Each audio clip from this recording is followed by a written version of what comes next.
नमस्कार दोस्तों, आज हम शुरू कर रहे हैं एक ऐसा सफ़र जो आपको शहरों की भीड़ से लेकर हिमालय की बर्फीली चोटी तक ले जाएगा। कभी कभी एक सफ़र जिंदगी की सारी थकान मिटा देता है।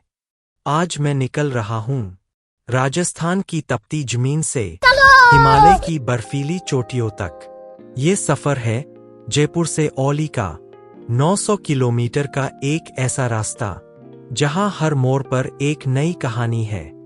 तो साथ चलिए चलते हैं एक नई दुनिया की तरफ। सफर की शुरुआत होती है जयपुर से। सीधा NH 48 पर। सड़कें चौड़ी, ट्रैफिक कम और हवा में एक अजीब सी आज़ादी। जयपुर से दिल्ली का ये हिस्सा करीब 280 किलोमीटर का है और इसे पार करने में 5 से 6 घंटे आराम से लगते हैं। यहाँ आपको 400 से 500 रुपए के टोल मिलेंगे। दिल्ली पहुँचने के बाद हम रात में वही होटल लेके रुकते हैं और थोड़ा सा पार्टी करके का मन होता है तो हम आ जाते हैं हुक्का पीने और जल्दी आके सो जाते हैं, क्योंकि हमको सुबह जल्दी निकलना था। दिल्ली के ट्रैफिक की वजह से दिल्ली में आप घूम सकते हैं लाल किला, इंडिया गेट, कुतुब मीनार, अक्षरधाम मंदिर, लोटस टेम्पल, जामा मस्जिद और कनॉट प्लेस, जो हमने पहले ही देख रखे थे। लेकिन अगर आपने नहीं देखे तो जरूर देखे। सुबह हम दिल्ली से जल्दी निकल लिए और दिल्ली की भीड़ पीछे छोड़ते ही सफर एकदम बदल जाता है। अब सड़कें आपको ले जाती है हरिद्वार की ओर। ये 230 किलोमीटर का रास्ता जितना सिंपल है उतना ही पीसफुल भी। दोपहर तक हरिद्वार पहुंचते ही सबसे पहला काम हर की पौड़ी पे गंगा जी में डुबकी लगाना।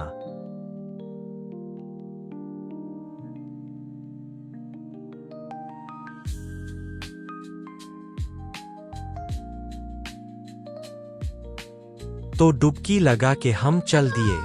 हरिद्वार से सिर्फ आधा घंटा दूर ऋषिकेश, इंडिया का एडवेंचर कैपिटल, योगा कैपिटल और कुछ लोगों के लिए शांति की राजधानी। यहाँ नदी किनारे की हवा वाइब बदल देती है।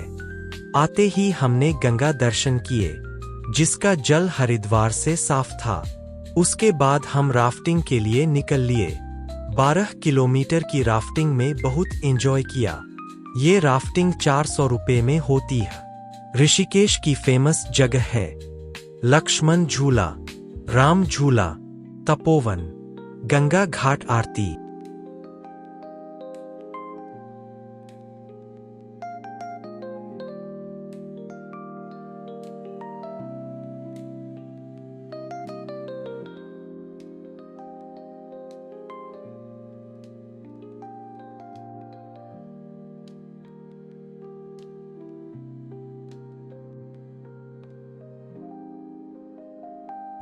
इसके बाद हम निकलते हैं आगे अपनी मंजिल की तरफ। अब पहाड़ सच में शुरू होते हैं। ऋषिकेश से देहरादून तक 45 किलोमीटर।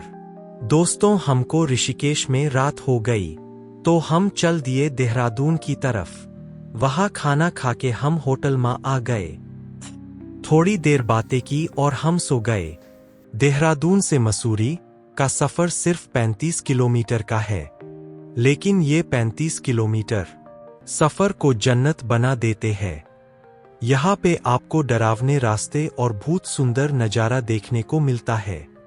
आप जैसे जैसे अपर जाते हैं बादल और नीचे होते जाते हैं और अपर से आपको बादलों की एक सुंदर सी झलक देखने को मिलती है। मसूरी को दी क्वीनस ऑफ हिल्स भी बोलते हैं। दोस्तों, आप यहाँ तक ट्रेन से भी आ सकते हो। जयपुर से हरिद्वार के लिए काफी बस और ट्रेन है और दिल्ली से आपको ट्रेन के बहुत सारे ऑप्शंस मिल जाते हैं। और हरिद्वार से आप देहरादून तक ट्रेन और बस दोनों से आ सकते हैं। देहरादून से आप रेंट पर बाइक ले सकते हैं, जो कि आपको 400 से 800 के बीच मिल जाती, और बस से देहरादून से मसूरी तक का किराया 180 रुपया। यहाँ आप देख सकते हैं पहाड़ों का खूबसूरत नज़ारा और भी बहुत कुछ, जैसे कि Sahastradhara, Kempty Fall, Gun Hill, Cloud View Point, Mall Road और होटल। जहां पे आपको जन्नत जैसा सुबह का नजारा बहुत ही खूबसूरत लगता है।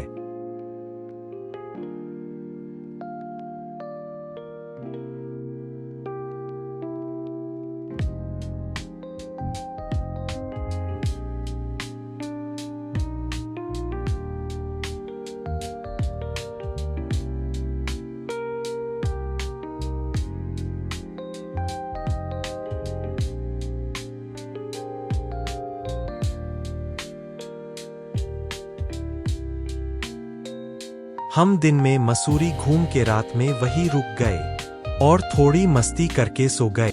मसूरी में आप रात में मॉल रोड का जो नज़ारा देखते हैं बहुत ही सुंदर होता है। यहाँ आप कुछ खरीदने के साथ साथ रात की सर्दी में घूमते घूमते चाय या कॉफ़ी पी सकते हैं। ये जो फील है वो आप वही फील कर सकते हैं।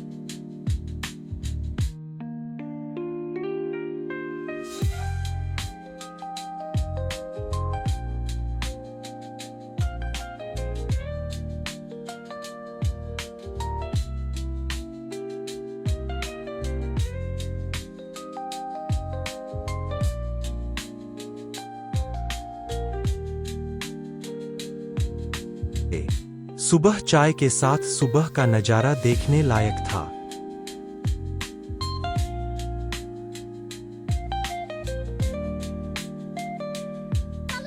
सुबह हम मसूरी से धनोल्टी की तरफ चल दिए।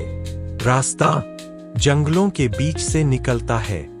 शांति, ठंडी हवा और सुंदर हिल्स व्यू पॉइंट।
थोड़ा आगे बढ़ते ही आता है न्यू टेहरी, जहां टेहरी लेक, नीले रंग की विशाल झील, पहाड़ों के बीच छुपा खजाना लगती है।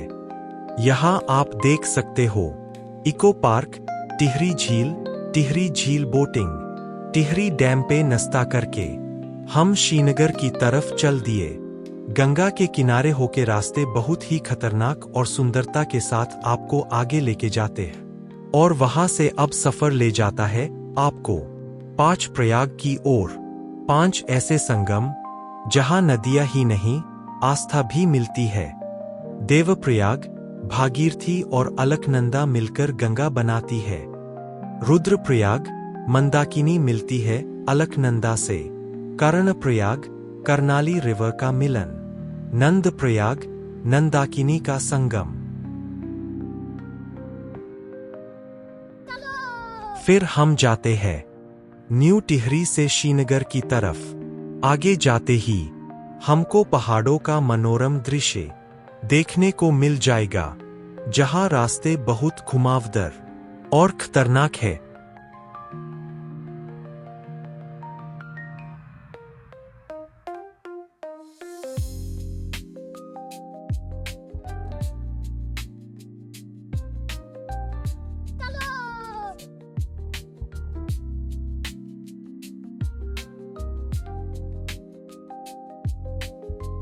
चमोली से जोशीमठ का रास्ता पहाड़ों की गोद में चलता है। रास्ते में विष्णुप्रयाग दिखाई देता है। यहां तक पहुंचते पहुंचते आप देखते हैं बहुत ही सुंदर दृश्य।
हम रात को ओली पहुंचते हैं।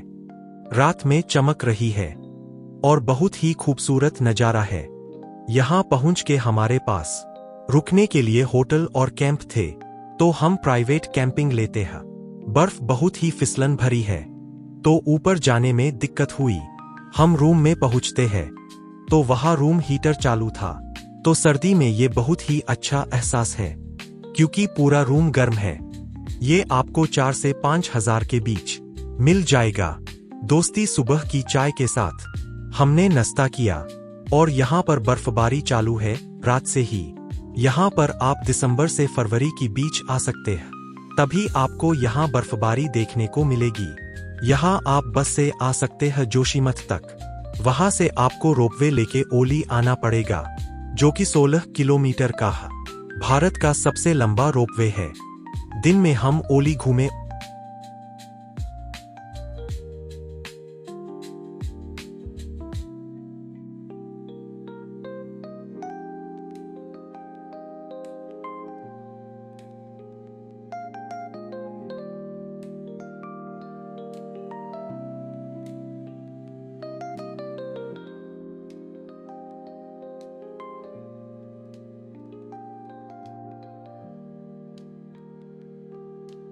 और वहां से जल्दी चल दिए घर की तरफ, क्योंकि यहाँ बर्फबारी बहुत ज्यादा हो रही थी, तो बाद में निकलना मुश्किल हो सकता।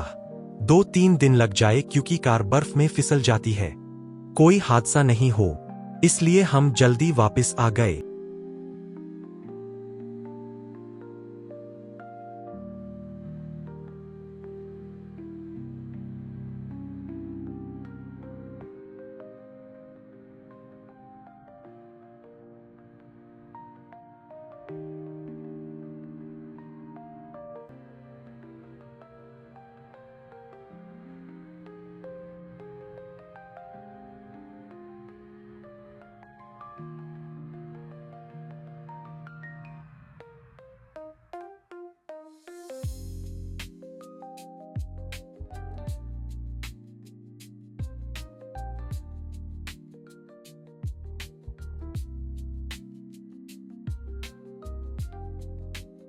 दोस्तों, आप अपनी कार की हवा कम रखें, जिससे आपकी गाड़ी फिसलेगी नहीं।